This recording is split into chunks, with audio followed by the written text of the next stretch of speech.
what is the punishment and expiation for adultery, zina? Well, as for the punishment, there is a prescribed punishment in this life, and there is a prescribed punishment in the hereafter. Without doubt, fornication and adultery is one of the heinous and major sins in Islam. And Allah Azza wa Jal associated zina with shirk and murder, as in Surah Al-Furqan. However, the punishment differs. So if a person fornicates, this means that he is not married and was not married before. And this is sort of called in Islam as a virgin. So a man or a woman who has not married in their life, they're considered to be virgins. Even if they committed adultery or fornication many times, still, they're still classified as virgin. Because in Islam we have virgin and we have thayyib. A thayyib is a woman, usually a person, who is either married, has been married, whether divorced, widowed, or still married.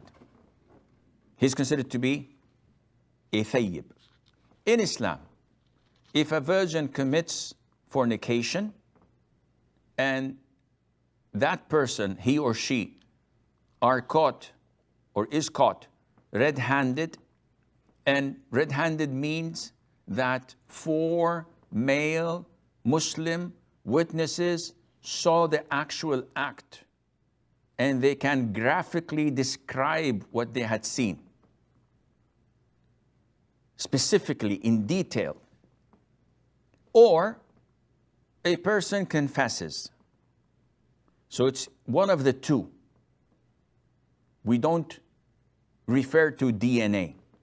We don't believe in video footage. It has to be 4 eyewitnesses, male and Muslims, or a confession.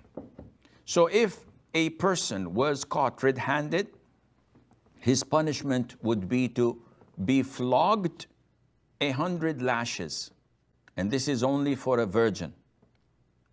But if a person is not a virgin, a person is a thayyib, someone who is married or was previously married, divorced or widowed, then this person, if he or she commits adultery, the punishment, if caught red-handed, again with 4 witnesses or a confession, is to be stoned till death. And this is the only sin in Islam that the punishment is to stone.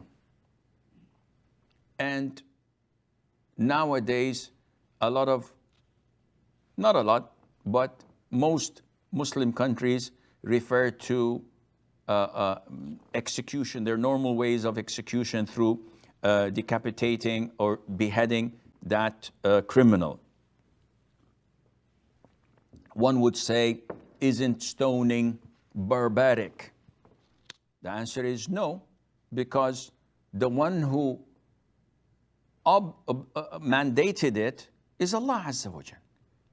So Allah is the most merciful and He knows what's best, not for these 2 who committed this heinous sin, rather for the whole of the community, so that chastity would prevail instead of having men and women run around after one another.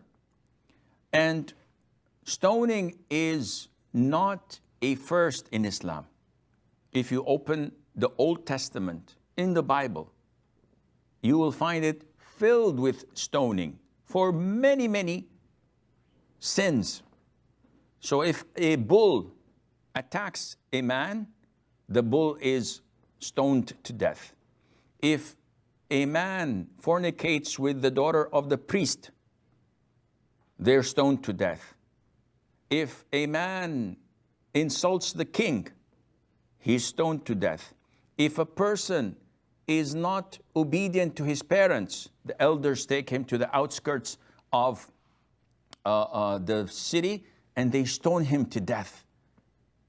And so on. In Islam, it's the only heinous sin that is punished by stoning. And